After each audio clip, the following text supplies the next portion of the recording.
Maaf sebelumnya acara kita mundur sedikit, tadi ada kendala teknis, tapi ini bisa langsung dimulai aja. Selamat pagi teman-teman yang sudah bergabung, selamat datang. Oke, karena memang sudah lewat dari jam 10, mungkin aku akan langsung mulai aja. Selamat pagi teman-teman, selamat datang di acara Sekolah Telusuri Menjadi Creative Storyteller. Senang sekali saya Novi bisa hadir di sini bertemu dengan teman-teman semua dan kesempatan untuk memandu acara pada pagi hari ini. Sebelum kita mulai, mungkin saya ingin menyapa dulu teman-teman yang udah hadir di Zoom pagi hari ini, dari mana aja nih. Kemarin sepertinya antusiasmenya untuk ikut Sekolah Telusuri ini banyak banget ya dari seluruh Indonesia. Mungkin boleh share di kolom chat teman-teman dari mana aja nih?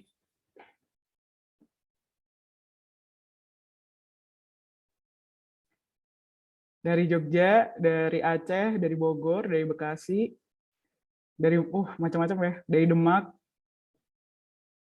dari NTT juga, dari Pontianak. Benar-benar peserta Sekolah Telusuri hari ini dari seluruh Indonesia ya, Karimun Jawa juga, Pekanbaru, wow. Oke, terima kasih sekali lagi teman-teman udah bergabung dan udah antusias banget untuk mengikuti Sekolah Telusuri pada pagi hari ini. Sebelum kita mulai, saya juga akan membacakan tata tertib kegiatan pada hari ini. Jadi mohon untuk teman-teman mentaati peraturan Sekolah Telusuri pada hari ini supaya bisa berlangsung dengan lancar. Jadi mohon teman-teman untuk memastikan menggunakan nama peserta dengan nama lengkap pada Zoom account teman-teman, misalnya Irsyad Syaputra.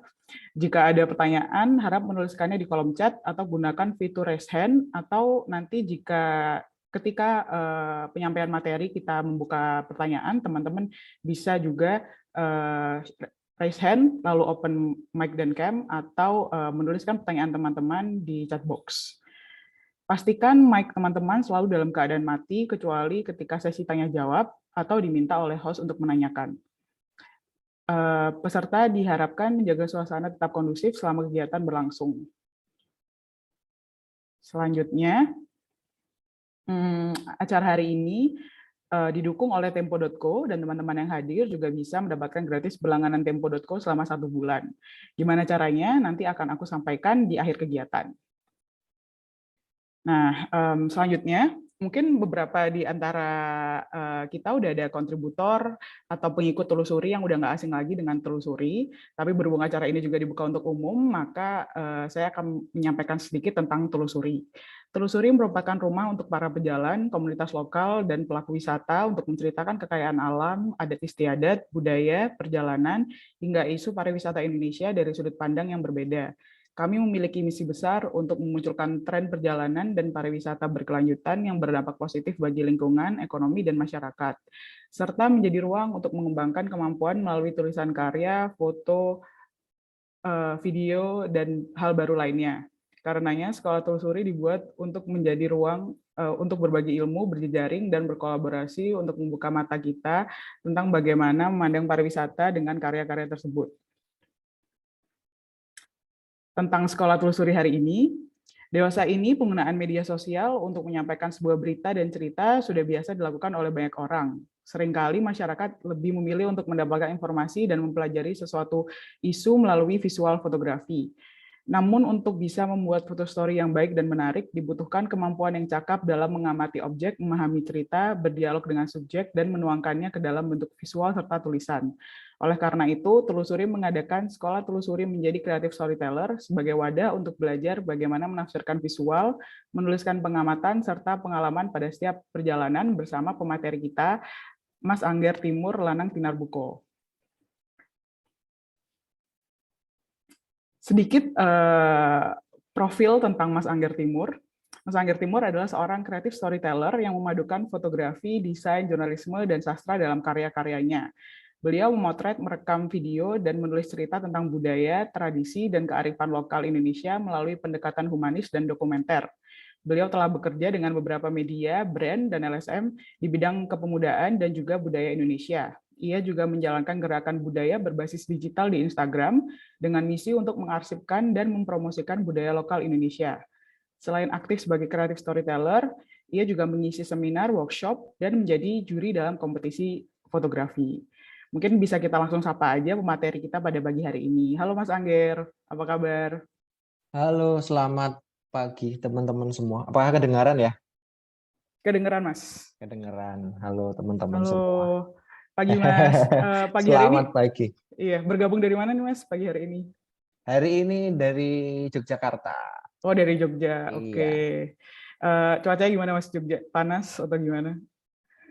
Eh, s- Pagi menjelang siang ini mulai panas ya. Kemarin agak Wah, mendung sedikit tapi aman lah ya. Jadi oke, terima kasih teman-teman yang sudah menunggu ya. Tadi ada sedikit kendala, kendala teknis biasa iya, di jaringan internetnya. Jadi saya perlu apa restart routernya sebentar. oke, ya nggak masalah. Semoga Oke. bisa lancar ya Mas ya. Mungkin Ya. bisa langsung share screen aja Mas. Mungkin bisa kita langsung mulai materi dari Mas Angger. Oke, teman-teman, kita mulai aja ya. Sudah berjalan waktunya soalnya.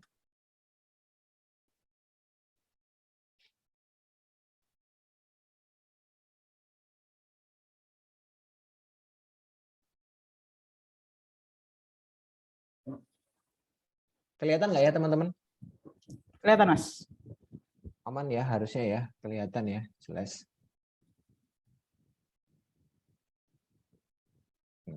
Biar kelihatan juga sayanya ya. Saya taruh sini deh. Oke. Nah, ini ada dari teman-teman telusuri Mbak Nofrisa email saya untuk, Mas, ini dong sharing tentang jadi seorang kreatif storyteller itu bagaimana gitu. Ini karena menarik juga ya, biasanya tentang ini aja, tentang foto story aja, tapi ini tentang menjadi kreatif storyteller, hal yang berbeda. Karena umumnya teman-teman itu kan kalau kita dengar, terutama di ranah fotografi adalah visual storyteller begitu ya. Tapi saya itu kreatif storyteller itu adalah visual storyteller itu adalah bagian dari kreatif storyteller. Karena ada visual di sana juga. Tapi tidak hanya tentang visual. Gitu. Nah, ini kita akan bahas tentang apa sih atau bagaimana sih kita menjadi seorang creative storyteller. Perkenalan dulu, saya Angger Timur, saya seorang creative storyteller. Teman-teman tadi sudah dapat penjelasan sedikit dari Mbak Nofrisa tentang apa yang saya kerjakan, saya jalani dalam hari-hari begitu.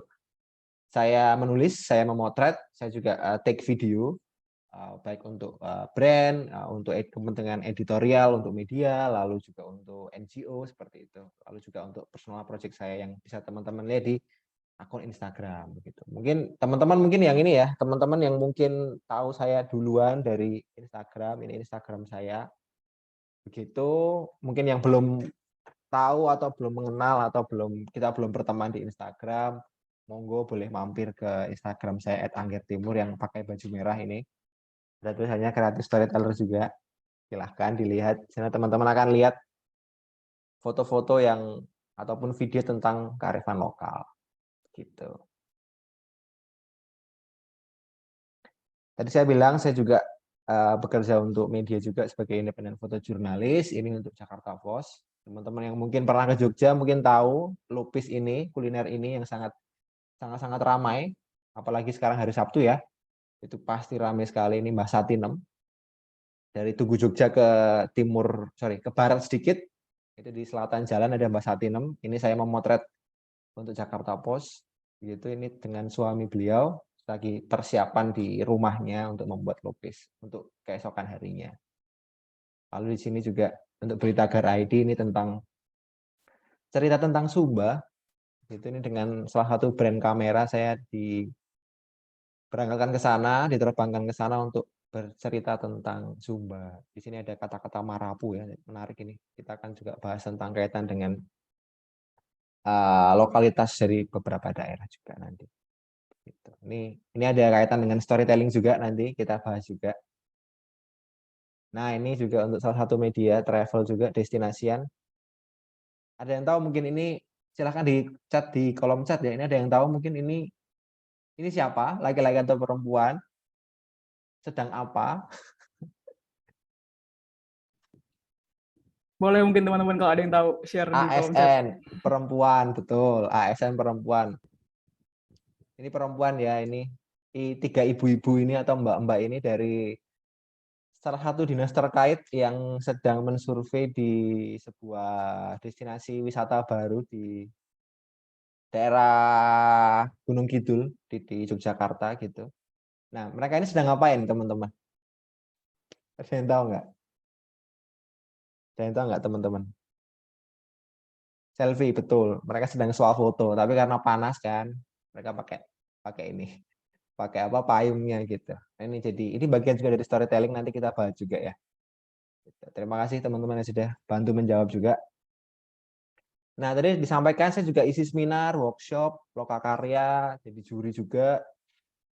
Ini beberapa kegiatan saya, belum saya update lagi, tapi inilah beberapa ini dari KLHK, saya jadi pemateri juga di sana untuk proyek mereka yang tentang kebakaran hutan, lalu juga ini dengan kita bisa saya sharing juga tentang kreatif storytelling di sana, lalu juga di Dinas Pariwisata Jogja dengan Bapak Kepala Dinasnya juga saya mengisi tentang tourism photo story, itu kegiatan-kegiatan saya juga. Oke, kita akan mulai masuk ya ke materi kita hari ini. Kita awali dengan pertanyaan. Teman-teman mungkin sudah tahu saya atau lihat karya-karya saya dan mungkin akhirnya join di kelas ini. Jika yang belum, boleh curi-curi lihat kepo Instagram saya. Ini pertanyaan saya. Menurut teman-teman apa sih keterampilan yang perlu dikuasai untuk jadi seorang creative storyteller? Ada yang mungkin bisa bantu menjawab? Menulis, oke, Mbak Rahmi. Ada yang lain? Kosakata, oke, kosakata atau diksi. Creative thinking, menarik. Lalu memilih isu, oke. Ada lagi? Mengamati dan menceritakan, bercerita. Pasti ya, storyteller bercerita. Ngobrol, oke, Mas Fajar ya. Visualisasi, oke. Sudut pandang, menarik. Komunikasi, ya. Oke, terima kasih teman-teman. Ini kita coba jawab ya di slide berikutnya ya. Sudut pengambilan, oke.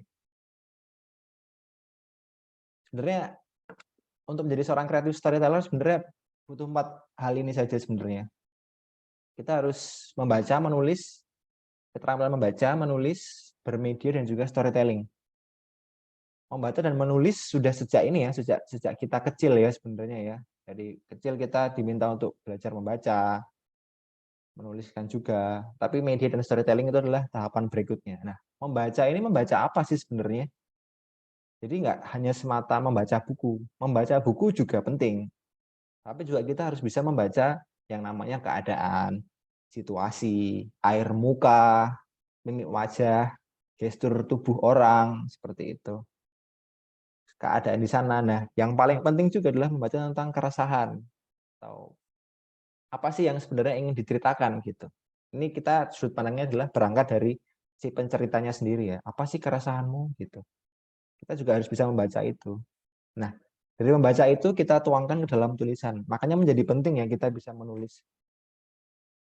Saya sering sekali misalnya sedang berkendara kemana atau sedang ngapain, tiba-tiba ada hal yang terlintas di benak saya, segera saya tulis. Ada nggak mungkin teman-teman yang melakukan hal serupa begitu ya? Jadi kita banyak notes, banyak draft, banyak ide-ide yang lepasan-lepasan itu kita catat gitu. Nah, kita penting untuk menuliskan itu, menjadikannya nanti mind map, kita rangkai lagi menjadi hal yang lebih menarik lagi ke depan. Nah, setelah menulis tadi nanti akan ke media, outputnya nanti akan bentuknya seperti apa? Gitu. Apakah dalam bentuk foto, di fotografi, ataukah video film, begitu? Apakah menjadi teater? Apakah menjadi tarian mungkin? Atau hanya sebuah mungkin hanya tulisan saja, hanya tulisan pendek mungkin sajak segala macam, puisi gitu. Tapi nanti kita akan bahasnya lebih ke fotografi ya, karena kita arahnya kan ke foto story. Nah, lalu dari pilihan itu kita akan butuh cara bertuturnya. Nah, di storytelling lah kita akan mengoptimalkannya untuk mendekatkan cerita tersebut kepada siapa halayak kita, audiens kita, pembaca kita. Jadi itu kita harus membaca dulu, tidak hanya buku juga penting, tapi juga keadaan, keresahan kita pribadi, apa yang ada di sekitar kita, itu orang yang sedang kita mungkin akan ceritakan ceritanya, kita juga harus bisa membaca. Menuliskannya, lalu memilih outputnya akan seperti apa, lalu bagaimana cara bertuturnya. Itu 4 hal penting yang harus dimiliki seorang kreatif storyteller, karena kita berceritanya secara kreatif, jadi kita harus punya bahan itu. Oke, kita lanjut dulu. Nah, bermedianya kita kan tadi menggunakan fotografi ya, lalu storytellingnya menggunakan pendekatannya foto story. Nah ini, sorry, saya geser dulu. Apa sih yang penting dari foto story? Ada temanya, kita harus tahu risetnya bagaimana, kita harus nanti memotret, terusan di memotret itu bagaimana, lalu editing ini juga ada 2 hal ya, nanti ada juga menulis begitu. Ini akan saya coba saya bedah dengan contoh ini ya, contoh foto saya ya. Sebentar saya coba pindah slide dulu, saya share screen dulu.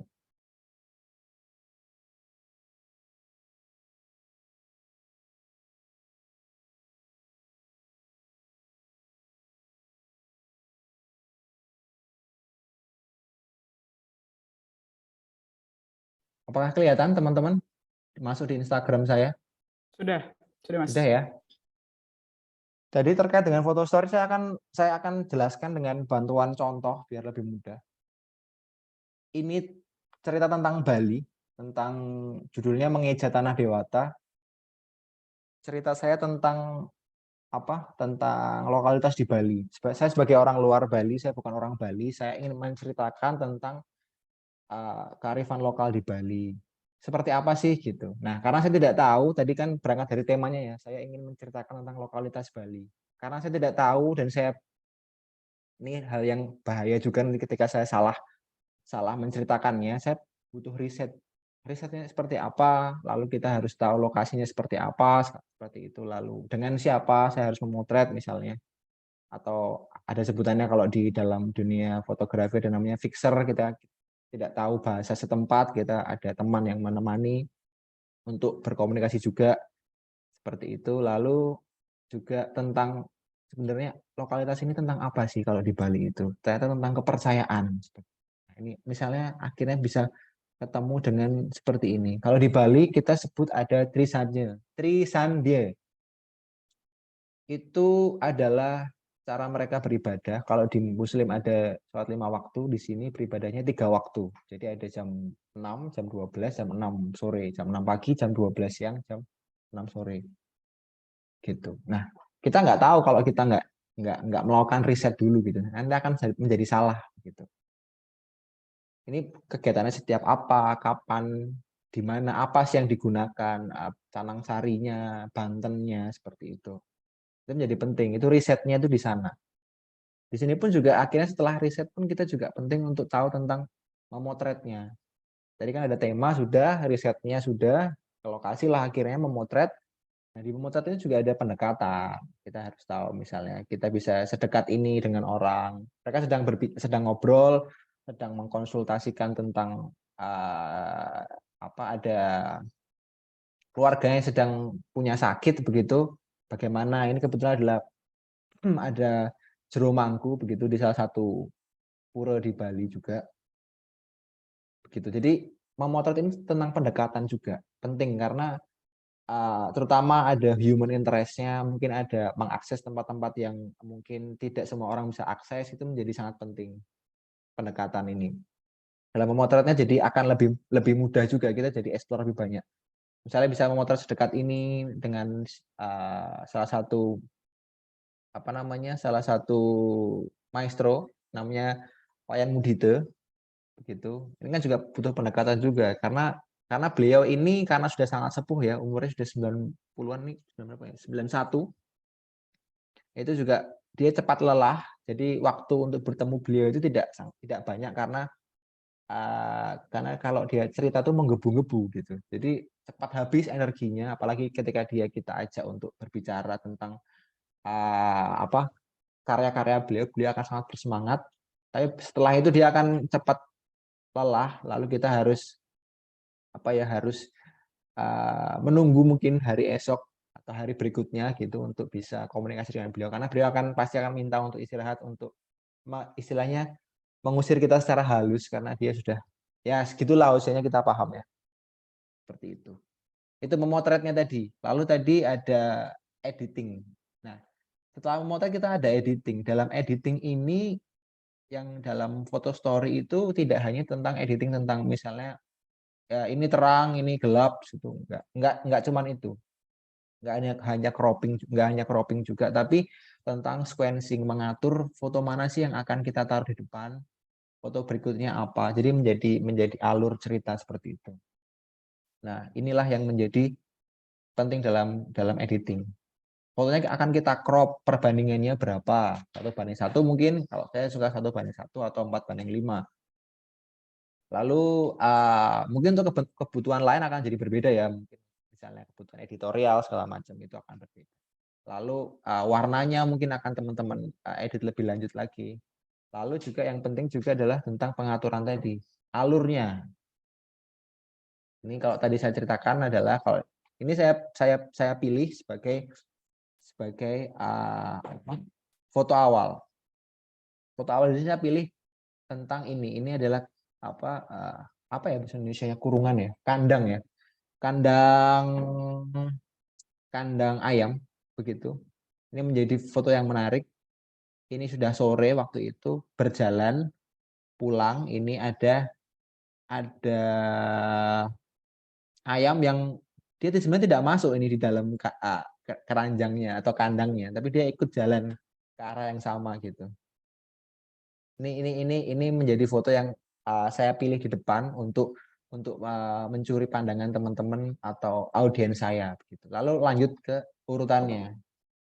Ada di sini pagi hari di terasering begitu. Mungkin ada yang tahu tempatnya di mana, ini di Bali. Seperti itu. Nah, ini momentumnya ini menjadi penting, pagi hari segala macam, memulai sesuatu lalu bersembahyang begitu.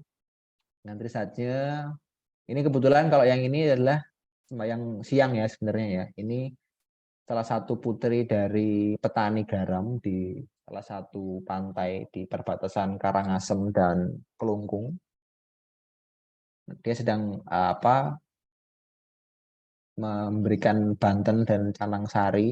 Ini kebetulan kalau di Bali itu ada alam bawah, alam tengah, sama alam atas. Ini kebetulan memberikan untuk yang alam bawah. Makanya dia taruh di bawah. Seperti itu. Lalu pindah ke saya ingin cerita tentang pluralisme di sana. Selain beribadahnya, ada pluralisme di sana. Ada pendekatan-pendekatan, apa namanya, dari Tionghoa ternyata yang bercampur dengan kebudayaan di Bali. Nah, begitu. Jadi ada sesuatu hal yang ternyata itu menarik ya. Ada ininya, ada apa? Ada keterkaitannya gitu. Nah, saya ceritakan di seperti ini. Ada daerah di Bali, di daerah Gunung Batur sana, itu konon kabarnya menurut salah satu orang juga, Sugilanus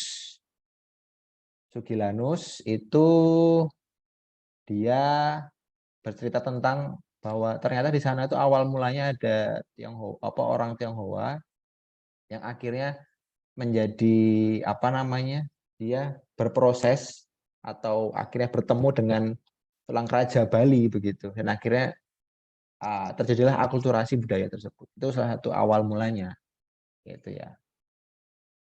Ini juga ada berikutnya, karena tadi masalah apa sejarah, ini tentang sejarah-sejarah Bali itu masih sangat bagus ya. Kenapa? Karena tertulis di lontar-lontar di sana. Jadi kita bisa track ke belakang. Ini lontar ini ada ininya, ada apa? Ada senimannya atau maestronya, Iwayan Mudito tadi. Seperti itu. Lalu saya masuk ke sini, sudah tua, sudah renta seperti itu. Ini kebetulan ada pembicaraan arahnya ke sana tentang apa tadi saya ceritakan, ada saudara yang sakit seperti itu. Nah, saya ke sana juga kebetulan pas momentum bulan-bulan banyak sekali ngaben gitu. Nah, ini salah satu kegiatannya juga, akan diiring bersama-sama satu warga desa gitu. Nah, ini lanjut tentang ngabennya seperti apa. Nah, di sini saya juga ceritakan juga bahwa Bali itu kan isinya ini ya, air ya.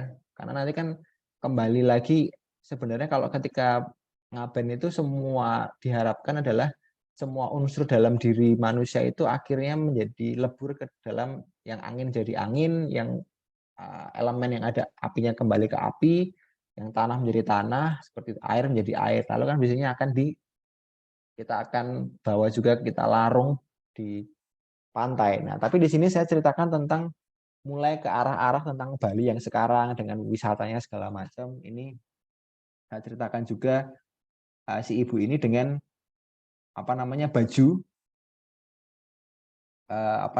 bajunya Navikula band Bali ya. Biasanya mafia hukum gitu. Ada arah-arahnya. Storytelling ya nanti kita bicara juga ya.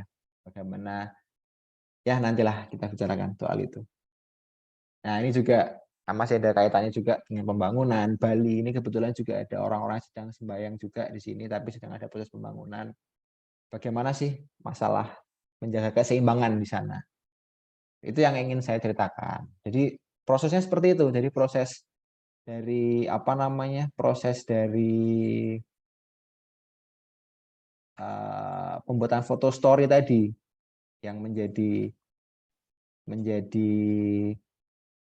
penting itu tadi itu ada beberapa hal tadi ya. Coba saya share lagi. Kembali ke slide-nya.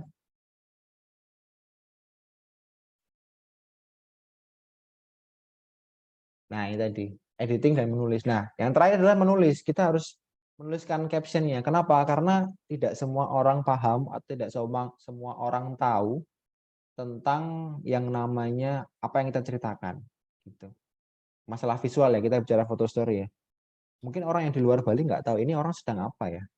Oh, ternyata dia sedang bersembayang. Dipikir hanya menaruh sesajinya untuk apa gitu. Tadi saya ceritakan untuk alam bawah misalnya.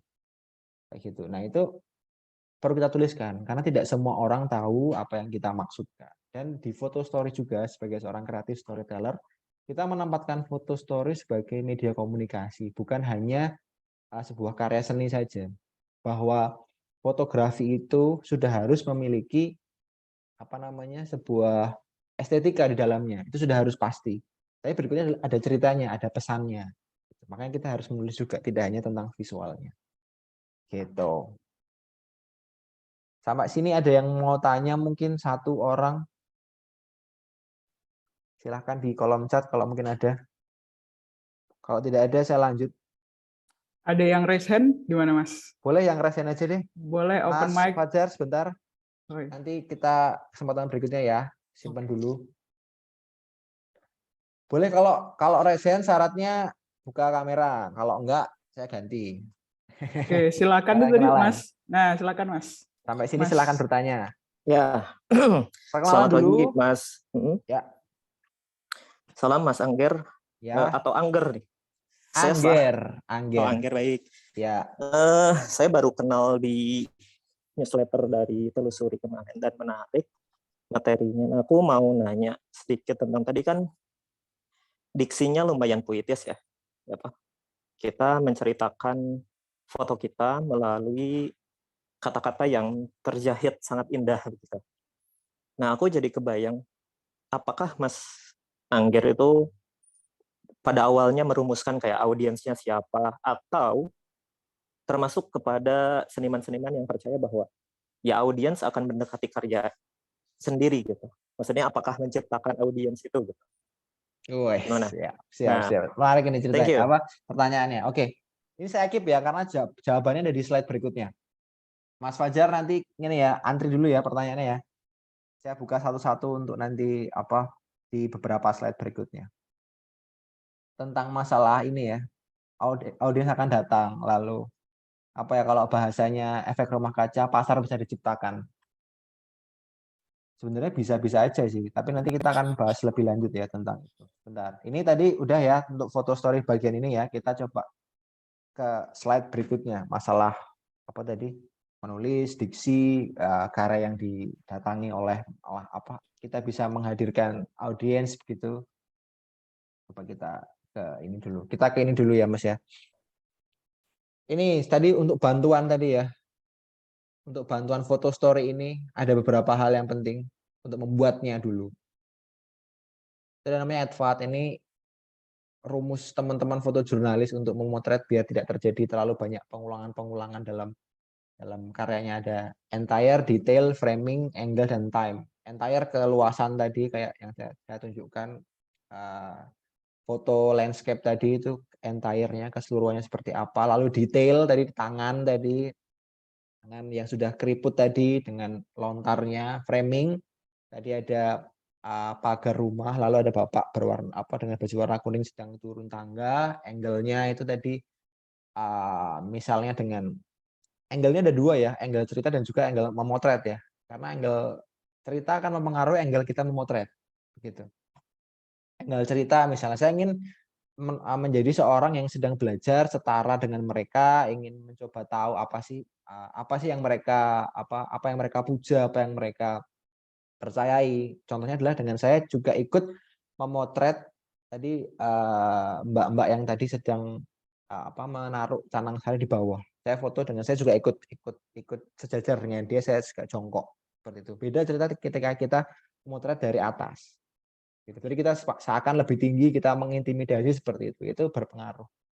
Gitu ya. Juga waktunya, time tadi tentang ya kalau di Jatiluwih kita penting untuk datang pagi, dapatkan sunrise-nya di sana. Itu akan jadi sangat bagus untuk menunjukkannya. Itu ya, itu penting biar tidak terjadi pengulangan atau kita bingung foto apa lagi yang harus kita foto. Gitu. Nih, ada sedikit quote mungkin kalau siapa tahu ada yang mau ini ya. Ada yang mau nge-capture, saya tak pergi dulu. Ini. Jadi sebenarnya bukan perkara kompleksitas ceritanya sebenarnya, bukan visual yang sangat bagus segala macam. Tapi bagaimana kita bisa menghadirkan cerita yang dekat dan bisa dirasakan gitu loh sama pembacanya. Dapat gitu. Nah, ini juga pengaruh juga nanti dengan tulisannya juga. Bagaimana kita bisa mengatur diksinya, memilih kata-katanya untuk bisa menjadi dekat dengan mereka. Gitu. Sudah? Kita akan lanjut lagi sebentar. Nah, ini masih terkait dengan Bali, dengan Hindu. Dalam visual storytelling ini, kita sebenarnya sedang menenun atau menjahit keterkaitan antara tanda-tanda yang ada untuk dihimpun dalam sebuah narasi visual yang bercerita. Untuk foto ini, saya silahkan ditulis di kolom chat. Menurut teman-teman ini sedang apa ini? Masih kaitan dengan Bali, dengan Hindu. Teman-teman ada yang tahu nggak ini tentang apa? Foto tentang apa? Aktivitas apa? Silahkan di kolom chat. Ada yang tahu?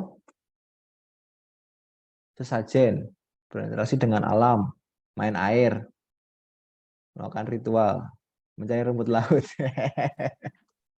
Ada yang bilang nyari kerang juga tadi. Naik kerang, ya.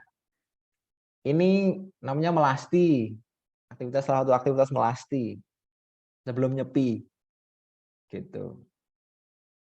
Di sini sebenarnya ada pendekatan storytelling-nya, visual storytelling-nya. Seperti apa, Mas? Nah, di sini melasti itu kan dimaknanya atau diartikan untuk kita membersihkan diri gitu ya. Di Bali juga ada yang namanya melukat ya, tapi ini melasti khusus untuk menjelang nyepi begitu. Jadi mereka akan membasuh diri di namanya air-air yang mereka anggap sebagai air suci begitu untuk meleburkan segala dosanya segala macam. Nah, di sini saya gambarkan ada 3 orang. Ini bapak-bapak dan satu ibu-ibu. Lalu yang menghadap ke arah pantai, ke arah lautan luas gitu. Lalu juga ada anak kecil sedang berlari ke arah saya. Nah, di sini visual storytelling yang ingin saya ceritakan adalah tentang bagaimana yang jelek-jelek, yang sudah kotor atau apa, yang direpresentasikan sebagai orang dewasa itu dileburkan ke air laut biar bersih, kembalinya adalah suci seperti anak kecil gitu. Itu cerita yang ingin saya sampaikan lewat storytelling ini. Gitu. Tapi kembali lagi butuh tulisan, butuh kata-kata, kita butuh menulis. Karena tidak semua orang tahu tentang ini sedang apa, di mana, apa ceritanya gitu. Tapi kita juga harus menggunakan pendekatan visual storytelling ini untuk bisa membuat fotonya tidak hanya biasa saja gitu. Pada umumnya sebagai foto dokumentasi cekrek-cekrek gitulah, anggapnya seperti itu. Tapi ada komposisi yang kita atur gitu. Misalnya dengan ini ada komposisi dalam komposisi layering begitu. Ada foreground, background, segala macamnya. Seperti itu ya, ini tentang visual storytelling-nya. Kita lanjut lagi. Nah, di sini kembali ke apa yang ditulis di dalam posternya tentang digital visual storytelling. Membahas juga tadi pertanyaan dari Mas siapa tadi ya, Mbak Nov tadi siapa ya Mbak? Mas Syah, nama depannya Syah. Nah itu tadi Mas, aku lupa. Sorry Mas, namamu tadi Syah siapa ya tadi? Nah itu di sini ada beberapa hal yang menjadi tentu perlu diperhatikan ya, bahwa tadi alasannya apa kita bikin cerita tersebut, lalu audiensnya siapa, medianya apa, angle-nya bagaimana, lalu dampaknya. Nah tadi ketika pertanyaan tentang gimana sih tadi kita, apakah mungkin nanti audiensnya datang sendiri, bagaimana, apakah mungkin nanti apa ya sebutannya, pasar bisa diciptakan. Kalau saya pribadi saya sih percaya bisa ya, tapi tentu ada hal-hal yang perlu kita pikirkan atau kita create dulu, kita buat dulu agar audiens juga datang kepada kita. Tidak semata-mata ya saya seperti ini. Enggak. Ketika kita bilang seperti itu mungkin kita tidak tahu saja ada aspek-aspek yang membuat orang-orang mendatangi kita. Makanya ketika kita belajar lebih lanjut, kita perlu tahu alasannya. Sesederhana kita suka dulu misalnya, alasannya itu. Saya punya keresahan tentang kearifan lokalitas Indonesia. Orang-orang Indonesia itu nggak suka dengan budayanya, dianggap kuno, norak, lawas, musyrik bahkan seperti itu.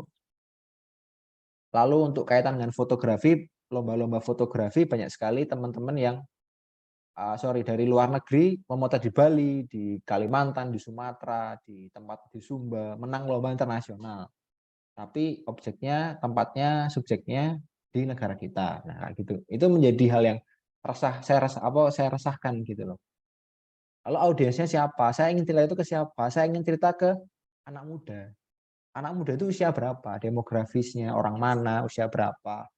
Etnografinya dia itu pakai gawai yang seperti apa, seperti itu aksesnya. Lalu medianya, karena kita bicara digital begitu, apakah untuk website, apakah untuk Twitter, Instagram, YouTube mungkin, atau blog mungkin, itu berbeda cara kita meng-create-nya juga ya, untuk cerita kita juga, storytelling yang kita gunakan juga.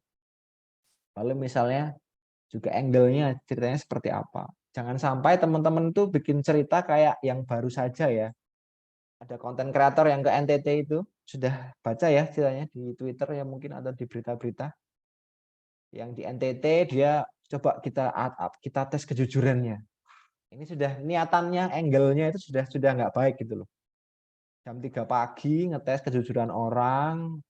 Saya kok curiga ya, ini curiga saya, kok HP-nya memang ditinggal, diniatkan untuk bikin konten kayaknya.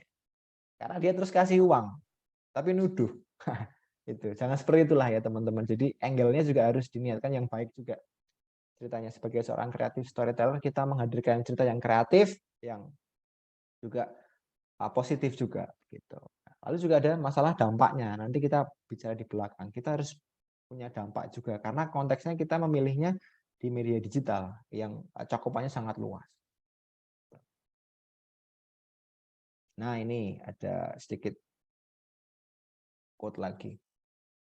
Tadi Mas, masalah apa yang pertanyaan tadi, masalah apakah saya diciptakan? Ya bisa, sangat bisa. Tapi kuncinya ini, kita harus relate. Relate itu apa sih? Untuk bikin ceritanya menjadi relate. Itu karena pernah dialami, tengah dialami, akan atau ingin dialami pembacanya. Pasti seperti itu. Pernah dialami, misalnya kayak contoh, saya nggak tahu ya, ini teman-teman audiensnya atau bukan. Kita bicara misalnya tentang Raffi Ahmad, misalnya bicara Raffi Ahmad ya, yang pernah dialami tengah dialami, akan atau ingin dialami. Mungkin orang-orang itu kenapa audiensnya yang nge-like banyak sekali atau yang dia viewersnya banyak sekali itu karena mungkin mereka pingin kekayaan seperti Raffi Ahmad, gitu, punya fame seperti Raffi Ahmad, punya anak seperti Cipung mungkin kayak gitu, keinginan gitu. Atau mungkin kita geser ke yang lebih muda, Vincent dan Desta, segmennya seperti itu, Vindes.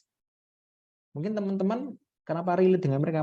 Teman-teman tengah mengalami masa-masa mencari jati diri teman-teman untuk menjadi anak band, musisi seperti itu, di seni rupa juga keren, dan juga ingin untuk kedepannya nanti ketika tua jadi cowok-cowok yang bapak-bapak keren, bapak-bapak yang berduit tetap keren, tetap terkenal kayak gitu. Itu masalah relate-nya itu menjadi penting.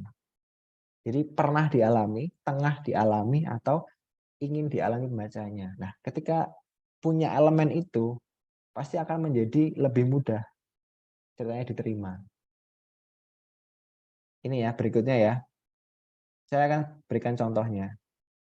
Di sini misalnya. Ini ada kegiatan namanya jampi cekok atau minum memberikan jamu kepada anak kecil yang biasanya ketika musim-musim pancaroba itu sakit, nggak mau makan, gitu-gitu. Nah itu dengan rempah-rempah gitu. Nah ini ada salah satu contoh. Mungkin teman-teman boleh fokus ke tulisannya, komentarnya Akar Dalu ini misalnya. Kelingan zaman cilik yen ora gelem maam dicekoki. Teringat waktu kecil ketika tidak mau makan akan dicekoki. Gitu. Karena ini efeknya adalah nafsu makan menjadi lebih baik lagi. Jadi biasanya orang-orang tua zaman dulu dan beberapa yang sekarang itu melakukannya. Jadi ini kan seperti tadi saya bilang masalah relate. Masalah berarti dia pernah mengalami masa-masa itu gitu. Lalu ada dari siapa Dik Yul nih, hampir semua anak di Jogja pernah merasakannya gitu. Membuat anak jadi doyan makan itu karena takut dicekokin. Nah, dia memberikan pendapatnya juga gitu ya. Ini yang saya bilang sebagai relate tadi. Dialami, dekat dengan pembacanya. Lalu juga ini misalnya. Ini tentang tempat belajar mocopat. Tembang mocopat, tembang Jawa begitu. Di dekat Keraton Jogja.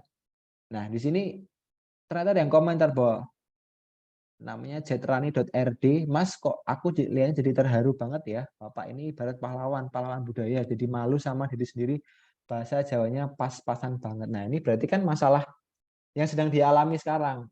Ya ternyata orang Jawa mungkin ini mbaknya ini, tapi tidak bisa menggunakan bahasa Jawanya dengan mungkin bahasa kromo inggil gitu-gitu. Nah ini menjadi cerita yang menjadi relate dengan mereka. Lalu juga ini ada Dik Yul lagi. Aku baru mau daftar jadi muridnya minggu depan. Nah, ternyata relate ini ingin atau akan dialami. Gitu. Ini contoh masalah yang tadi. Berikutnya ini ya, masalah storytelling itu ketika storytellingnya baik, itu akan kesannya juga baik. Habis itu akan membuat memantik inspirasi dari pembaca kita. Dampaknya seperti apa nanti karena kita bicara di digital tadi ya. Ini bahaya ini. Namanya HP ini sangat bahaya. Bisa mengangkat kita setinggi-tingginya dan juga bisa menjatuhkan kita sejatuh-jatuhnya. Jadi kita juga harus bijak menggunakan ini ya, smartphone ini ya.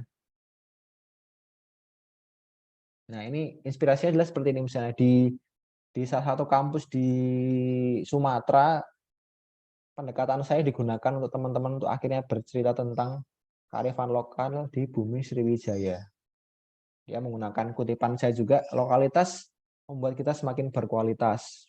Mereka menggunakan ini untuk karya pameran mereka. Mereka memotret kearifan lokal ya, kuliner ya, aktivitas yang ada di sana. Gitu. Ini dampaknya seperti ini. Apa yang saya lakukan di dalam bermedia sosial tentang menggunakan pendekatan digital storytelling itu seperti ini. Lalu juga ada ini beberapa bahkan orang yang melayout seperti ini dengan pendekatan seperti ini dikiranya adalah saya. Ini contohnya ini. Ini Rahadiwits tak kira oleh Angger etaniki mau postinganmu. Nah, saya kira ini postinganmu, postingannya si Angger. Padahal bukan, ini postingannya si Rizky Dwiput. Seperti ini. Jadi pendekatan ini memang menjadi sangat identik dengan saya.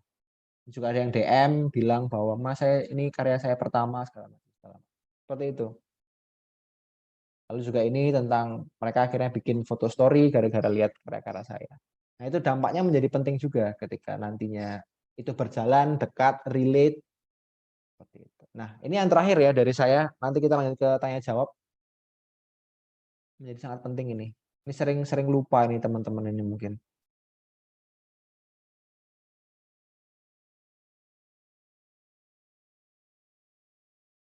Ini, cuman kamera itu ya kamera aja sebenarnya. Instrumen aja. Tapi kalau bukan dirimu penceritanya tuh akan jadi beda kok sebenarnya. Karena saya sendiri sudah mengalami bahwa kamera bagus segala macam penting ya penting. Ini ketika konteksnya pekerjaan ya. Itu kan memang ada kebutuhan-kebutuhan tertentu yang harus kita miliki. Tapi untuk bercerita, memulainya itu ya apa yang kita punya aja, kameranya seperti apa. Karena pada akhirnya nanti ketika kita sudah mencoba semuanya, hasil fotonya, hasil ceritanya itu juga akan ke situ-situ juga kok. Gitu. Ketika kita misalnya kamera saya punya kamera ini, saya pinjamkan ke Mbak Nofrisa. Apakah fotonya jadi seperti saya? Kan enggak. Apakah ketika saya pinjamkan laptop saya ke Mbak Nofrisa, tulisannya jadi seperti saya? Pensil saya, kertas saya kan bukan. Enggak seperti itu kan. Bahwa itu menjadikan dia lebih fotonya menjadi lebih tajam mungkin segala macam. Ketika menulis jadi lebih cepat, iya, tapi tidak merubah ceritanya, tidak merubah karakternya gitu. Jadi yang penting adalah juga penceritanya orang di balik itu sendiri. Gitu. Itu penutup dari saya. Selamat bercerita foto teman-teman semua. Saya tunggu pertanyaannya. Nah, boleh banget nih teman-teman. Wah, masa angkat tangan lagi. Mungkin kita bisa kasih ke teman-teman yang lain. Tadi angkat tangan banyak. Mungkin mundur lagi ke belakang ya Mas Andrian ya. Oke, Oke. boleh. Boleh, mungkin dari Mas Christian dulu bisa open mic dan open cam. Oh, open mic, stand up ini. Mas Fajar dulu ini. Sorry Mas Chris. Oh iya. Bentar ya Mas ya, sorry. Ini udah dari tadi nih soalnya nih. Oke. Silakan Mas Fajar dulu. Boleh dinyalakan Mas kameranya? Gak apa-apa Mas Fajar, monggo Mas Fajar. Silahkan. Halo. Malah nggak apa-apa semua. Kedengaran Mas? Iya, kedengeran. Oh ya. Makasih kesempatannya buat nanya Mbak sama Mas Angger. Sami-sami Mas. Ya. Izin bertanya, itu saya kan lihat postingannya Instagramnya Mas Angger gitu kan, kayak rapi banget gitu, terus editingnya juga bagus. Itu kan sebuah foto itu kan harus kayaknya semua fotonya Mas Angger itu ada captionnya, habis itu ada pesannya lah, ada pesan semua gitu. Nah itu tuh editingnya pakai apa ya Mas? Pakai aplikasi apa atau software apa? Bagus banget soalnya, tertata banget, rapi gitu. Siap. Sama fotonya tuh yang jelas, gak ada yang ngeblur. Itu pakai apa Mas? Kalau boleh tahu. Ya gitu. boleh. Boleh dong, boleh. Boleh. Itu aja Mas, terima kasih. Daftar fotografi isi Mas. Promosi. Mas Fajar, matur nuwun pertanyaannya Mas ya. Pakai apa ini yang editnya? Kalau saya ngedit kebetulan semua di laptop. Kalau yang Instastory segala macam itu dia di Instastory-nya. Kalau di laptop saya biasanya pakai Photoshop atau Adobe Illustrator gitu. Jadi natanya lebih enak di sana. Jadi saya bisa tata layoutnya lebih nyaman, tipografinya segala macam gitu. Itu alatnya. Kalau masalah kamera sebenarnya apa aja sih? Kadang saya pakai kamera mirrorless, kadang pakai kamera pocket, kadang pakai kamera DSLR saya yang lawas, lalu juga kamera HP, smartphone nggak ada masalah. Jadi saya cerita bahwa ketika saya sudah mengalami mencoba beberapa macam kamera, akhirnya bahkan ke HP, akhirnya juga sama-sama aja kok. taste-nya ya di situ, gaya fotonya juga akan seperti itu. Gitu, Mas. Saya nggak sebut merek ya, gitu, karena saya tidak terafiliasi, jadi ngapain saya promosiin kan. Gitu. Alat kamera semua bagus sebenarnya, cuma tergantung budget gitu ya, Mas Fajar. Itu untuk masalah alat segala macam. Oke, ada pertanyaan lagi mungkin yang masih Oke, resen-resen? bisa lanjut mungkin ke Mas Christian. Silakan. Oke, terima kasih. Selamat pagi Mas Angger dan rekan-rekan semua. Pagi, Mas. Mas, saya punya izin punya 2 pertanyaan singkat nih, Mas. Boleh kenalan Yang dulu, pertama, boleh dong, Mas. oh iya, Dari saya mana? Christian, Mas. Saya Christian, tinggal di Bekasi, Mas. Bekasi, oke. Ya, dan sudah follow akun IG-nya Mas Angger beberapa waktu, jadi Terima kasih. sering lihat postingan-postingan di feed-nya, dan itu yang mau saya tanyain, Mas. Yang pertama, Boleh.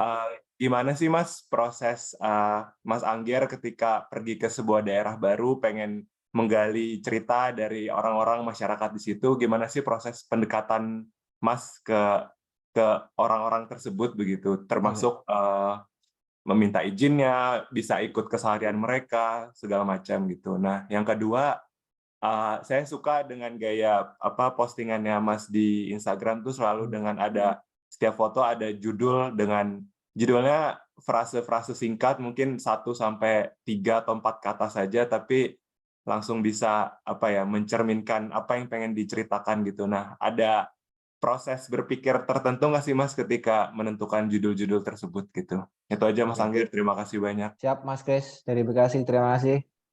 Oke, saya jawab pertanyaan yang pertanyaan kedua dulu ya, masalah apakah memang ada tujuan khusus sih Mas, pikiran khusus untuk itu. Kenapa menggunakan frasa-frasa tertentu dengan diksi-diksi yang mungkin tidak umumnya digunakan untuk bercerita gitu. Sebenarnya kepada masalah karena tadi sebagai seorang kreatif storyteller kita harus tahu media, itu menjadi penting ya. Kenapa? Karena kita bicara tentang internet, semuanya itu informasi sangat banjir ya, tsunami ya, bahkan. Setiap detik ada konten baru, setiap detik ada cerita baru, kita harus punya kekuatan lain, kekuatan stopping power. Kalau kita makhluk visual, iya ya. Misalnya, anggaplah kita misalnya lewat jalan jalan bukan jalan tol ya, pokoknya jalan yang agak besar gitulah misalnya. Lalu ada billboard gitu misalnya. Itu kan si pembuat billboard harus bikin visual yang kuat, kata-kata yang singkat tapi bisa bikin inget ini apa sih gitu. Nah, kayak gitu. Itu sebenarnya konsepnya sama. Kebetulan karena background saya komunikasi, saya dari advertising juga. Itu mindset itu nempel gitu loh untuk bahwa bagaimana kita sebagai seorang kreatif storyteller bisa menyelipkan cerita itu, bisa kita memberikan pesan-pesan yang akhirnya bikin scroll stop. Ini apa sih gitu. Pasti akan scroll, tertarik, akan dia like dulu, habis itu dia baru swipe. Jadi kita bisa nyetop dulu orang itu gitu loh ke cerita kita. Itu kan sudah susah itu karena konten saya tentang lokalitas, hal yang nggak kekinian banget gitu loh. Tapi gimana sih cara kita bisa masuk gitu. Ternyata banyak juga teman-teman yang pecinta sastra, pencinta tulisan, pencinta desain bahkan. Saya di-follow banyak teman-teman dari desain grafis, DKV, teman-teman dari fotografi wedding gitu. Karena mereka melihat approach saya menarik untuk diaplikasikan ke mereka gitu. Kayak gitu. Jadi lebih ke arah sana. Saya memang punya tujuan untuk bisa bercerita dengan audiens saya yang spesifik itu tadi, audiens anak muda tadi usia 18-24 atau 25-34 gitu, untuk bisa nge-stop mereka dengan banyaknya orang yang mereka follow. Gimana caranya itu? Dengan tipografi itu, dengan judul yang berbeda itu, dengan visual yang menarik juga di depannya. Itu untuk pertanyaan yang kedua ya. Pertanyaan yang pertama, gimana sih ketika memotretnya di tempat yang baru apalagi. Tadi saya sampaikan juga di depan masalah fixer. Mungkin kita butuh fixer ya. Cara fixer itu kalau di ranah fotografi jurnalistik atau dokumenter atau yang ranah-ranah seperti itu, fixer kita butuh orang yang bisa mentranslate ketika kita tidak bisa berbahasa daerah tersebut, menemani, bahkan memintakan akses gitu. Tapi Itu tentu ketika ini ya konteksnya profesional, atau ketika misalnya enggak ya dengan teman yang istilahnya akamsi sana aja, minta tolong untuk bisa masuk ke sana. Tapi mindset-nya tetap sama ya, bahwa kita minta izin untuk masuk. Ketika tidak boleh ya jangan dipaksa gitu. Ada hal yang ketika tidak boleh ya jangan dipaksa. Karena ada ranah-ranah private juga. Tapi sebelum itu kita harus mencoba dengan apa? Dengan pendekatan. Bagaimana sih cara pendekatannya yang bagus, yang mungkin akan lebih kena gitu? Ya komunikasi, yang ngobrol. Syukur-syukur kita bisa bahasa daerahnya, akan lebih klik lagi gitu. Tapi ketika misalnya tidak, kuncinya bagi saya adalah kita adalah membuka diri, membuka dengan pertanyaan. Syukur-syukur dia akan memberikan pertanyaan balik. Siapa tahu ketemu relate. Misalnya gini, oh Mas Kris, dari mana Mas? Oh saya Bekasi Mas. Oh iya, saya tuh ada tante saya itu tinggal di Bekasi di daerah Jati Bening. Oh itu dekat rumah saya Mas, gini-gini. Ngobrol deh akhirnya. Saya membuka diri, dia membuka diri. Akan ada obrolan dekat. Nah disitulah proses komunikasi itu nanti akan kita bisa mungkin malah misalnya ya ini ditawari minum, boleh duduk di terasnya mereka, ngobrol-ngobrol lebih lanjut segala macam. Syukur-syukur malah apa yang kita ceritakan, apa yang mungkin kita foto, mereka berikan atau mereka tunjukkan gitu. Nah, itu salah satu cara paling gampang untuk bisa melakukan itu. Pendekatan, komunikasi yang baik, dan tunjukkan, jangan curi-curi, jangan seperti orang ini. Saya punya kegiatan namanya MYDM, menyapa yang diabai mata. Jadi jalan sambil motret yang diabai mata di sekitar kita. Ada yang tanya, Mas, kok Mas Angger motret itu pede-pede aja sih? Ya, kita gestur kita juga harus percaya diri. Ketika mau motret aja. Jangan seperti orang lagi mau riset atau observasi mau maling rumah gitu loh. Ya moto aja. Kita ditanya, iya Pak, saya jalan-jalan dengan teman-teman motret. Jangan kayak lihat ke sana terus kok nggak jadi, ke sana lagi kan warga jadi khawatir, ini orang ngapain nih. Kayak gitu-gitu ya. Itu yang perlu ditanamkan juga di kita. Itu Mas Kris ya, semoga menjawab ya. Oke, mungkin sebelum lanjut ke Mas Septarina, ini ada dari chat box dari Mbak Hasna dari Jogja. Ini nyambung nih tadi kan Mas Angger sempat menunjukkan banyak yang terinspirasi, dampaknya positif untuk ikut bikin foto story di Instagram, dan banyak yang, wah ini tadi saya kira fotonya Mas Angger, ternyata bukan. Nah pertanyaannya dari Mbak Hasna ini, pendapat Mas Angger terkait postingan orang-orang yang terinspirasi dengan gaya layout Mas Angger atau bahkan mirip sekali, itu gimana Mas? Apakah merasa tersanjung ataukah wah kok mirip banget jadi Tersanjung. agak agak kayak di copy atau gimana gitu. Gimana Mas? Ini ketika akhirnya dicontoh persis gini, malah kita repost harusnya. Terima kasih ya sudah seperti ini. Jadi tahu posisinya bahwa oh dia ikut-ikut kita, bukan. Biasanya nggak gitu follow saya kok biasanya. Dicek, oh follow saya, ternyata oh follow saya, berarti ya referensinya ke arah saya. Ya malah kita apresiasi saja.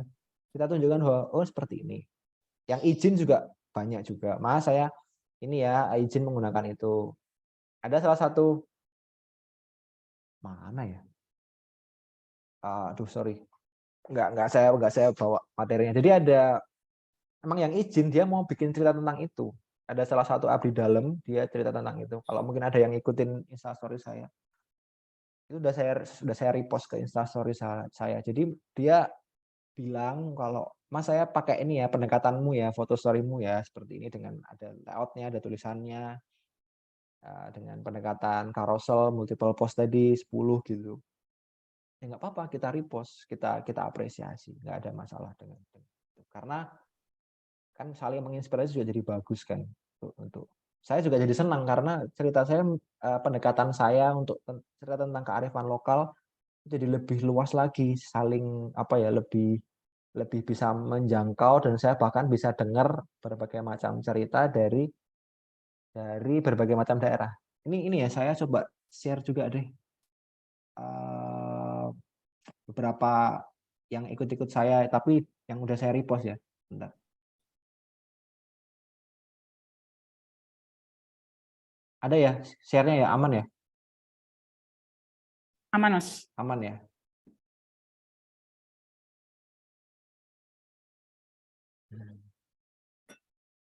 Kelihatan nggak? Kelihatan. Nah ini tentang Bono Keling. Nah, ini dengan foto story ini di Bali. Dia nggak pakai ini. Bahkan fontnya mirip loh, persis loh. Kayak gini persis banget. Nih. Terinspirasi dari seorang pencerita foto untuk mencoba membuat foto story Angger Timur. Nah, dia bilang sendiri kan, ya kita harus apresiasi juga. Ini Kanekes. Ini di Jodipan, Malang. Ini di Lasem. Tentang itu. Ini kan pendekatannya seperti itu. Ini di Minahasa. Kan dari berbagai macam daerah. Jadi saya malah dapat banyak ini. Dapat banyak cerita. Inspirasi-inspirasi baru. Dari Sulawesi, di Baju. Ini di Jogja. Nah ini yang di Abai Mata ya. Ini teman-teman kalau mungkin yang sudah mengikuti saya cukup lama. Saya punya yang di Abai Mata. Jadi sebuah visual exercise itu biar kita lebih peka dengan sekitar kita. Ini dari mana-mana nih, dari Denpasar, dari Blitar, dari Cirebon. Ini yang menarik nih. Ini misalnya tukang sound lagi telepon sama anaknya gitu. Jadi ini ya bagian dari dampak positif. Iya, ini misalnya story. nih duit putih ini misalnya.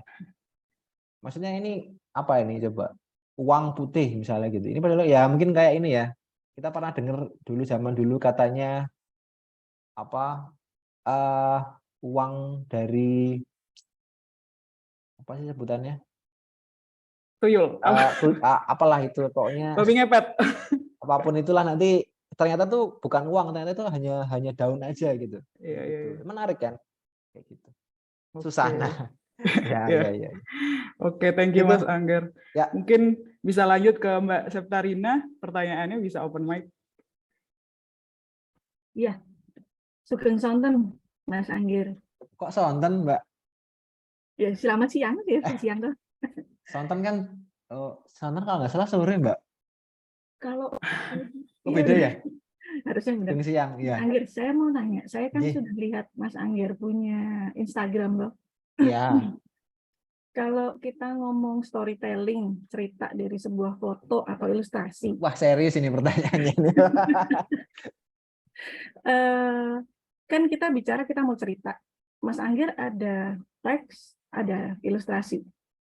Kalau secara basic kan orang manusia itu kan baca dari kiri ke kanan, atas ke bawah. Kalau lihat secara keseluruhan itu lebih baik kita jual ilustrasi dulu atau jual kata-kata dulu, Mas Angger? Untuk sebuah kata-kata. konten seperti itu. Kata-kata hari ini, oke. Itu ya pertanyaannya, Mbak. Ya. Atau ada lagi? Sudah ya? itu aja cukup. Oke. Terima kasih.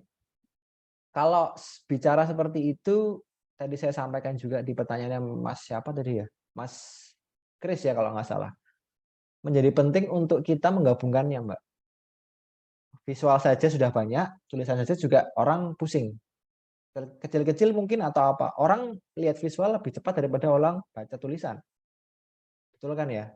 Oh, ini apa langsung nempel gitu. Tulisan kan mungkin set kiri ke kanan, atas ke bawah, segala macam layoutnya, besar kecilnya itu akan berpengaruh sekali. Nah, ketika digabungkan akan menjadi lebih kuat lagi. Visualnya kuat, tulisannya juga menggelitik. Ini apa sih? Tidak jarang saya dapat dapat cerita ketika seminar atau workshop, Mas saya itu ini loh, baca tulisannya Mas Angga itu saya buka KBBI loh Mas. Ini artinya apa ya? Gitu. Ada stopping powernya. Visualnya saja mungkin kalau visual ini apa sih bingung malah dilewatin. Gitu. Bingungnya itu bikin menarik sampai jadi nagih. Jangan sampai bingung dilewati. Nah, gimana cara nguncinya itu dengan tulisan? Dari kata-kata tadi. Makanya saya bilang semuanya kuat, tapi ketika digabungkan lagi kan jadi lebih kuat lagi gitu. Saya tidak bilang visual lebih kuat dari tulisan ataupun tulisan lebih kuat dari visual. Enggak, semua punya kekuatannya masing-masing. Saya tidak akan bilang bahwa tulisan itu pelengkapnya visual, enggak. Gitu loh. Karena visual misalnya gini, ini sering sekali saya lakukan dalam workshop misalnya. Mohon maaf Mbak, ini apa Mbak? Pena. Pena. Oke, ketika saya ngomong saya bilang pena tapi nggak menunjukkan barangnya, mungkin bentuk pena yang kita pikirkan berbeda dengan Mbak Nofrisa. Mungkin warna pena yang saya ini warnanya gold gitu. Mungkin Mbak Nofrisa warnanya hitam. Mungkin bentuknya saya lebih yang pena zaman dulu. Mungkin Mbak Nofrisa yang mereknya Snowman. Beda kan? Itu kata-kata. Ketika visual bentuknya ini kita sepakat ini pena. Itu. Jadi akan lebih kuat, akan lebih indah, lebih mempesona, lebih menarik ketika kita gabungkan keduanya. Begitu. Terima kasih Mas Angger. Sami-sami. Baik, mungkin selanjutnya bisa sebelum Masah nih, bisa Mbak Rahmi Carolina dulu. Silakan. Sabar ya, Mas. Open mic dan kamera jika berkenan. Oke. Halo, Halo Mbak. Silakan perkenalan dulu mungkin. saya Rahmi dari Pekanbaru. Luar biasa ini landscape-nya, Mbak. Ini Ini sinyalnya kuat ini di sana ya. Belakangnya langsung. menarik ya. Saya bekerja untuk konservasi satwa liar dan isu lingkungan. Undang saya lah ya, undang saya lah. Boleh lah ya. NGO ini. Jadi saya rasa ini menarik ya, karena kan isu lingkungan itu nggak terlalu banyak orang yang melek gitu, terutama untuk anak muda. Nah, ini kayaknya menarik nih untuk diadopsi. Nanti saya izin ya Mas, untuk Instagramnya saya nanti saya mau adopsi gayanya Mas Angger nih. Ya Itu di-mention saya mau di-mention, saya diundang apa gimana gitu loh. Enggak cuman mengadopsi toh. ya. Aman. Yang mau saya tanyain itu kan kalau dilihat dari Instagramnya Mas ini ya lebih Instagramable gitu dan estetik. Nah, menurut Mas ada nggak standar estetik yang bikin orang-orang tuh suka gitu ngelihatnya? Gitu sih. Itu aja Mas. Makasih. Riset buat perusahaan nih, semenan. Ya. Estetik itu ini ya Mbak ya, sebenarnya menjadi sangat subjektif. Tapi ketika bicara satu media tertentu, platform tertentu, tentu ada gaya tersendiri yang sedang diikuti, begitu ya. Gaya saya sempat naik di 2018, 17, 19, begitu. Habis itu Instagram berubah menjadi Reels ya. Jadi ya ada seperti itu. Jadi kita nggak bisa bicara mana yang estetik atau apa. Orang yang bilang estetik mungkin karena itu sebenarnya adalah pendekatan minimalism. Sangat banyak sekali white space-nya. Misalnya tembok putih, terus ada tangan sedang pegang gelas kopi misalnya. Itu bisa dibilang estetik kah? Ya tergantung juga apa yang kita maknai sebagai estetik gitu. Tadi kan saya sampaikan bahwa estetika keindahan itu sudah seharusnya ada dalam fotografi gitu. Nah, cuman tinggal pesannya apa? Karena kita tidak hanya bicara estetik, itu akan kalah, kontenmu akan kalah dengan anak SMA yang lain, SMP yang lebih jago nguliknya, lebih betah buka YouTube-nya, lihat TikTok-nya, segala macam, ngulik software-nya untuk bikin sesuatu yang lebih estetik lagi. Tapi gimana bikin pesannya yang lebih kuat, lebih menarik, lebih relate tadi saya bilang. Jadi tentang apa Mbak? Sorry. Tentang apa? Bidangnya tentang apa? Isu lingkungan dan satwa liar. Nah, itu. Bagaimana kita bisa cerita tentang lingkungan dan satwa liar tapi relate untuk orang-orang yang tidak kekurangan air, tidak pernah ada kebakaran hutan, tidak pernah tidak memelihara hewan, ada tetangga punya hewan dia terganggu, gimana caranya? Biar itu relate. Itu kan pertanyaan-pertanyaan yang harus dipecahkan untuk teman-teman sebelum akhirnya nanti memilih outputnya jadi seperti apa gitu loh. Karena nggak akan relate kita bicara tentang teman-teman jaga lingkungan ya. Oke, saya baik-baik saja, rumah saya oke-oke aja, dingin-dingin aja, pakai AC, nggak perlu pohon, air aman, segala macam. Gimana? Bisa nggak kita nge-twist itu? Nah, undang saya mungkin gitu loh Mbak. Jadi kita akan bicara lebih lanjut gitu kan, menarik kan? Gitu. Jadi lebih ke sana. Kita harus mencoba. Tadi saya bilang bikin itu relate. Pernah dialami, tengah dialami, atau ingin dan akan dialami si pembacanya. itu ada 4 situasi itu yang harus kita baca untuk bisa kita bikin ceritanya. Masalah estetika relate, masalah Instagramable atau apa itu menjadi hal yang sebenarnya sangat gampang, Pakai Canva juga bisa editnya, pakai stock foto juga bisa. Tapi ngulik pesannya ini gimana? Nah, itu butuh seorang kreatif storyteller begitu, Mbak ya. Gitu kira-kira Mbak Rahmi. Mas, iya nanti untuk postingan pertama saya, nanti saya akan cerita nih tentang background yang ada di belakang saya ini. Ini adalah dulunya adalah habitat gajah, kantong populasi gajah yang kemudian gajah-gajah itu di tahun 92 direlokasi, ditranslok ke tempat lain untuk pembangunan PLTA. Nah, ini adalah salah satu sumber listrik di Riau dan beberapa daerah di Sumatera. Mengorbankan habitat gajah. Oke. Nanti saya tag, maksud saya itu ini adalah salah satu kantong yang tenggelam untuk pembangunan PLTA. Ini nanti akan saya bikin story-nya. Wah, siap. Masnya juga, tapi jangan lupa saya di follow back ya. Itu aja, terima kasih. Siap, makasih. Sukses selalu, Mbak. Terima kasih, Mbak Rahmi. Nah, silakan Mas Sah. Ini hoki banget nih, bisa 2 pertanyaan. Monggo. Alhamdulillah. Ya, terima kasih. Tadi belum kenalan ya, saya Sah Abdul Rojab. Biasa dipanggil Sah. Asli Sukabumi, tapi sekarang sedang mencoba untuk menjadi warga Jogja. Jadi kapan-kapan bikin ini dong Mas, kopdar atau apa gitu sama komunitasnya. Oke, siap. Pantau aja Instastory saya. Saya setiap bulan bikin MYDM, menyapa yang diabai mata. Kumpul, jalan bareng, motret, ngobrol-ngobrol. Oke. Nah, ini pertanyaannya sebetulnya menyambung barusan yang disampaikan.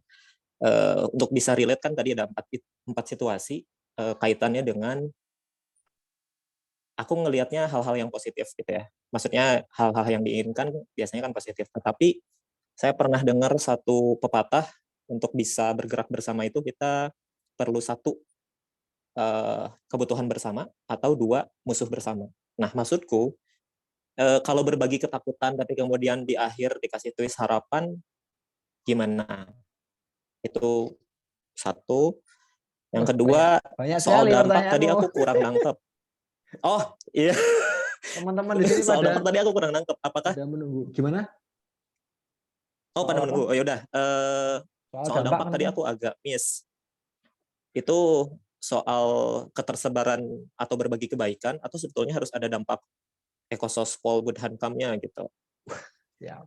Yang terakhir banget ini. Gimana cara menyeimbangkan? Mbak Nofrisa, tolong ini disetrap ini. Banyak sekali aneh-aneh ini. Teman-teman yang lain loh ini. Iya, saya nyimpen 3 ini sebenarnya. Jadi itu tadi cukup Mas ya. Mohon maaf. Itu dulu ya. Siap ya. Oke. Yuk. Mas ya, terima kasih. Kalau masalah ini, masalah tadi dampak, tadi saya ada pertanyaan kedua tadi soal dampak. Saya tidak berharap dampak yang terlalu bagaimana. Yang pertama adalah mereka tertarik dulu, mereka suka dulu dengan lokalitas kebudayaan. Itu sudah sangat berhasil untuk saya. Apalagi mereka akhirnya mulai menceritakannya, juga mulai mengarsipkannya. Karena hanya selisih setahun saja ada hal-hal yang sudah berubah sangat luar biasa. Dulu saya foto masih ada, sekarang sudah rata tanah jadi bangunan lain. Gitu. Itu pentingnya ini untuk menceritakan itu. Nah, di daerah-daerah lain mungkin perlu diceritakan juga. Kalau teman-teman nggak aware kan akhirnya menjadi hilang juga. Nah, itu dampak yang saya harapkan sih lebih ke sana. Saya nggak muluk-muluk harus bagaimana. Ke sana dulu, orang tertarik, suka dulu, tergerak untuk menceritakannya, mengarsipkannya, lalu membagikannya juga. Itu dampaknya. Lalu tadi soal pertanyaan yang satu lagi soal apa ya tadi ya?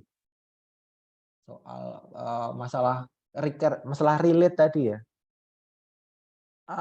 Bagi saya masalah musuh bersama atau apa segala macam itu ini ya, bagi saya lebih kepada saya mau berangkat dari hal yang positif dulu, bukan memerangi sesuatu yang kesannya bahwa memerangi apa XYZ. Karena begini, akhirnya dalam kehidupan ini kan selalu ada yang yang positif dan yang negatif. Harus selalu ada seperti itu.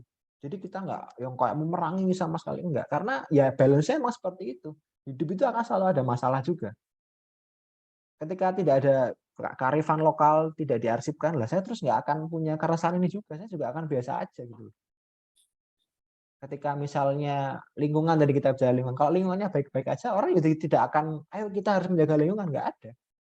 Gitu. Jadi memang akan selalu ada masalah, ada yang setuju tidak setuju, ada yang apa namanya tadi, ada yang suka ini dan yang tidak suka itu, segala macam. Akan selalu ada seperti itu. Jadi menurut saya akan menjadi sangat kita startnya lewat yang positif aja lah, tentang ini ada seperti ini nih, kita mau bikin apa ya, nggak usah kita nggak sebagai musuh atau sebagai apa, nggak usah.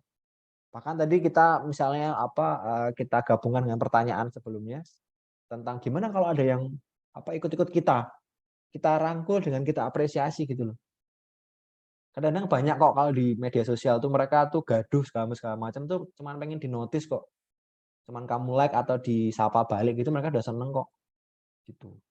Lebih ke arah sana. Jadi kita startnya mungkin Mas yang ini ya, lebih kepada kita gimana kita start itu, kita mulai semuanya dengan hal yang mindsetnya positif dulu, bukan memerangi sesuatu atau kita melawan sesuatu yang jadi arahnya lebih negatifnya energinya itu negatif gitu. Gitu. Thank you Mas Angger. Ya. Karena waktunya juga udah mepet. Sebenarnya ayo kita gas, siapa lagi nih? Iya, ini sebenarnya ada 3 pertanyaan yang udah aku rangkum nih. Jadi mungkin aku bacain aja. Satu dari Mas Rifki dari Makassar. Kadang kalau Mas Rifki ini coba buat foto story, kesan orang pada foto saya itu seperti foto kronologi dalam suatu kegiatan atau tempat. Apa yang kira-kira bisa dipelajari sama Mas Rifki ini? Nah, yang kedua ini gabungan antara pertanyaan Mas Galuh dan Mas Kuswadi. Mbak, aku nggak hafal semuanya. Oke. Jadi yang tadi dulu. Oke. Mas siapa? Mas Rifki ya? Betul. Sorry, pertanyaan terakhirnya apa? Bagaimana cara apa? Karena ketika beliau mencoba foto story, itu kesannya itu seperti foto kronologi. Jadi bagaimana yang bisa dibenahi supaya lebih kelihatan kayak foto story gitu. Sebenarnya nggak ada yang salah sih Mas dengan foto kronologis, karena itu salah satu pendekatan paling gampang untuk memulai belajar foto story. Dari awalnya seperti apa, berjalan ke tengah seperti apa, lalu juga ada berikutnya tentang endingnya seperti apa. Tidak ada yang salah dengan itu. Tapi mungkin dirimu pengen elevate itu lebih lagi, bikin lebih rumit, bikin lebih storytellingnya lebih dapat gitu. Dirimu coba harus memain map dulu, mau cerita apa sih gitu loh. Penekanannya di mana sih gitu. Jadi misalnya kalau saya tuh akan selalu pasang momen puncak atau momen yang paling menarik di depan. Bukan karena itu nomor 1, bukan, tapi karena untuk melakukan stopping power tadi yang saya bilang di media sosial tadi. Foto paling menarik, paling bagus itu di depan. Jadi covernya. Habis itu berjalan, urutannya mau gimana? Mau dari depan ke belakang, dari tengah ke depan terus ke belakang, atau gimana? Terserah. Itu masalah ini kan, cara penceritaan. Gitu. Jadi silakan dicoba, itu juga masalah sequencing juga. Ada sequencing yang perlu kita atur lagi, seperti apa alurnya. Itu yang mungkin bisa dicoba ya. Tapi masalah kronologikal nggak ada masalah sih. Ketika kita sedang mencoba belajar start dari awal tentang foto story, nggak ada yang salah dengan gitu ya, untuk Mas Rifki. Lalu yang kedua Mbak? Yang terakhir ini gabungan pertanyaan dari Mas Galuh sama Mas Kuswadi karena berhubungan ya. Kalau dari Mas Galuh ini bagaimana mempertahankan konsistensi bercerita dan memotret, karena Mas Galuh ini suka memotret jalanan tapi kurang bisa menulis. Nah, kalau Mas Kuswadi, kan Mas Angger ini yang background-nya komunikasi aja butuh effort berapa tahun nih sampai bisa jadi sebesar sekarang ini gitu. Jadi berapa tahun butuh effort-nya dan gimana supaya konsisten terus begitu Mas? Nah itu susah ya, konsisten tuh ya masalahnya bukan musuhnya ya, tantangannya dirinya sendiri. Yang paling susah bukan orang lain tapi dirinya sendiri.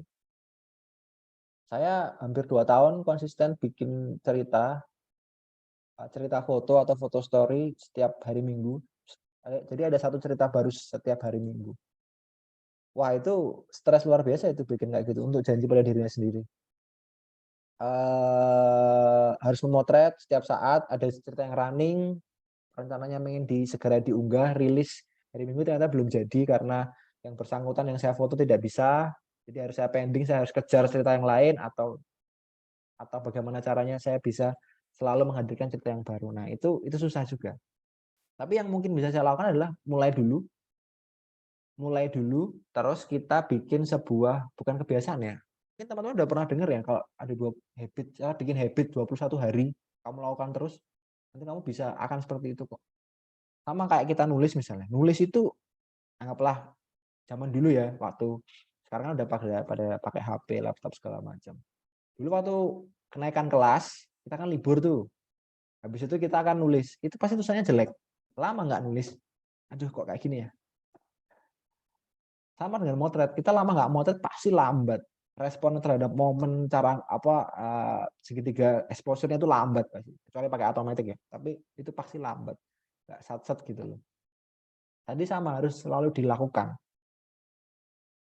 Di kegiatan apapun dengan alat apapun, motret itu sangat gampang sekarang. Sudah ada smartphone yang capable untuk itu, jadi nggak ada masalah. Itu. Lalu untuk masalah menulis, untuk menulis kita harus punya bekal, namanya membaca.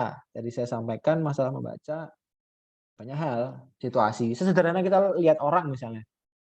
Diceritain aja, saya lihat orang ini, dia pakai ini, dia sedang ini, dia ngapain. 5W1H aja paling gampang untuk start itu. Ngerasa kalau wah kok tulisanku kok jelek atau apa, ya semua orang start nggak langsung bagus, foto pun begitu, jadi ya nggak masalah, paksa aja, bukan paksa ya, ajak dirimu untuk terbiasa untuk bercerita tentang sesuatu hal gitu. Misalnya tentang kita sedang street fotografi di misalnya mana ya, sambil nunggu anak misalnya, dia lagi nunggu anak, diajak pulang belum mau, masih di tempat mainnya dia. Coba bikin foto lalu ceritakan bagaimana, mungkin kamu recall ke masa lalu tentang masa kecil itu kayak gini ya, yang kita itu ngerasanya pengen semua segera berjalan langsung, ini habis ini mengerjakan ini. Kalau waktu kecil itu anak-anak itu bebas sekali, waktunya juga main, habis itu mungkin tidur siang apa mereka lebih bebas ya daripada kita kan bisa reflect dengan itu. Misalnya bikin cerita itu menjadi relate dengan tulisan yang sederhana aja, tidak perlu mungkin diksinya seperti saya, tidak harus kok. Saya kan memang secara sadar, memang karena saya suka sastra ya basicnya ya, tapi secara sadar saya menggunakan itu untuk biar mereka itu seperti ada dalam cerita saya. Makanya cerita saya sangat deskriptif sekali, hembusan nafas, bahkan langkah kaki, panas dinginnya itu saya ceritakan biar teman-teman yang membaca tuh secara suasana tuh seperti ada di sana gitu. Ketika belum seperti itu tahapannya ya nggak masalah. Gitu. Jadi jangan takut karena merasa sudah terlambat mulainya atau karena tidak bagus. Ya semua start dari tidak bagus sih menurut saya. Saya pun nggak langsung seperti ini. Gitu, Mbak Nofrisa. Oke, Mas, terima kasih banyak materinya hari ini dan pertanyaan-pertanyaan dari teman-teman juga. Mungkin sebelum kita mengakhiri ada beberapa poin yang bisa aku rangkum dari materi Mas Anggir hari ini. Pertama dari cara menyampaikan cerita secara kreatif, komponen utamanya itu menulis, media, membaca, storytelling. Di dalamnya itu cara kita menceritakan juga bisa terinspirasi dari keresahan pribadi, cara kita membaca atau mendekati subjek juga perlu membaca mimik wajah dan memperhatikan cara bertutur. Ada banyak sekali poin-poin yang harus bisa diperhatikan ketika melakukan ketika membuat foto story. Lalu apakah pasar bisa diciptakan? Bisa, tapi tentu ada hal-hal yang perlu kita buat dulu atau perlu kita tentukan supaya audiens bisa datang. Bisa jadi alasan atau tujuan kita untuk bercerita atau angle cerita yang kita pilih juga harus baik dan positif dan bisa relate dengan audiens. Storytelling yang bagus akan meninggalkan kesan yang baik dan dampak positif yang bisa menginspirasi. Lalu terakhir, kamera itu hanyalah sebuah instrumen. Jadi yang penting adalah dirimu sebagai penceritanya. Oke, mantap banget Mas Anggir ceritanya hari ini. Mungkin teman operator bisa bantu share PPT telusuri lagi. Ada sedikit info dari materi yang sudah disampaikan oleh Mas Anggir hari ini. Teman-teman bisa juga mau implementasikan ilmu yang udah didapat di Instagram, atau kalau misalnya mau submit foto story teman-teman dengan artikel yang lebih panjang, bisa submit juga di telusuri.id/submisi. Nanti jika lulus kurasi bisa terpublish juga di website Telusuri gitu. Kalau Ada misalnya ini, mau post di ada Instagram, ini ya Mbak, ada honornya Mbak. ada honornya. Oh itu Bisa teman-teman tuh langsung ada honornya itu loh, lumayan loh. bisa cek langsung di website kita. Jangan lupa juga tadi kayak kata Mas Angger, kalau post story tag Mas Angger supaya bisa dilihat, bisa di repost juga ya, Ya tak teman-teman. repost nanti, siap tak Ya. repost. Bisa juga keseruan story Sekolah Telusuri hari ini bisa di-share di Instagram. Nanti story yang paling menarik bisa dapat merchandise dari Telusuri. Nah, Sip. selanjutnya teman-teman tadi kan aku infoin di awal ya, ada bonus gratis subscribe Tempo 1 bulan dan juga e-certificate bagi teman-teman yang ingin mendapatkan. Juga sebagai wadah untuk kita supaya memperbaiki Sekolah Telusuri selanjutnya supaya lebih bagus lagi, bisa minta tolong teman-teman untuk isi feedback form.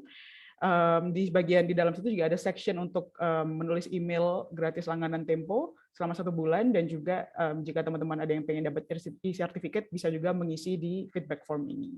Bisa di capture atau langsung scan QR code-nya. Atau tadi juga udah share di chat box. Nah, nggak kerasa banget teman-teman udah 1,5 jam ya ini. Pas banget. Nah, mungkin sebelum kita say goodbye banget nih, kita bisa dokumentasi dulu foto bareng-bareng, bisa open cam dulu nih teman-teman. Oke. Teman-teman dari seluruh Indonesia. Terima kasih ya teman-teman ya yang udah hadir ya, yang sudah bertanya maupun menjadi silent reader mungkin. Tapi setidaknya sudah ini ada beberapa hal tadi saya sampaikan, semoga ada manfaatnya, semoga bisa dicoba diimplementasikan. Kalau mungkin tidak dapat kesempatan bertanya di sini, mungkin bisa DM saya, kita bisa ngobrol-ngobrol juga. Kalau pertanyaannya menarik pasti saya balas, bukan cuman bilang Mas terus nunggu saya balas ya gitu ya, saya nggak akan balas itu. Malas saya ada DM kayak gitu tuh. Sobat. To the point aja ya Mas ya. To the point aja, mau tanya apa, ngasih kerjaan apa, mau apa gitu loh. Nggak usah Mas, udah gitu. Ini orang ngapain gitu loh.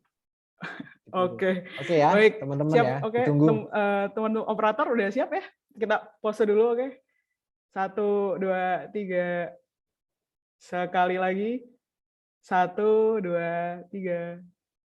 Oke, mantap. Terima kasih sekali lagi Mas Angger untuk materinya, untuk waktunya. Teman-teman juga terima kasih udah antusias banget. Semoga kita bisa ngadain lagi acara seperti ini, mungkin offline atau bisa hunting foto bareng lagi sama Mas Angger misalnya. Oke, kita atur ya. Oke, siap-siap. Baik, sekian. Mohon maaf jika ada salah kata dari kami dan tim Telusuri. Terima kasih atas waktunya dan atas perhatiannya juga. Sampai jumpa teman-teman. Boleh silakan kalau mau live. Terima kasih. Terima kasih Mas Angger. Terima kasih Mbak Nofrisa. Mohon Mas, terima kasih Telusuri. Matur nuwun. Terletak di barat Pulau Wangi-Wangi, salah satu pulau terbesar di Taman Nasional Wakatobi. Di Lepamola ini, suku Bajo yang terkenal sebagai pengembara laut tinggal. Bahkan, Lepamola menjadi daerah dengan pemukiman suku Bajo terpadat di Indonesia. Kebetulan banget, hari ini saya baru sampai di Wakatobi dan penasaran sama kehidupan suku Bajo yang sejak dulu terkenal dekat dengan lautan. Bagaimana ya sebenarnya aktivitas mereka sehari-hari?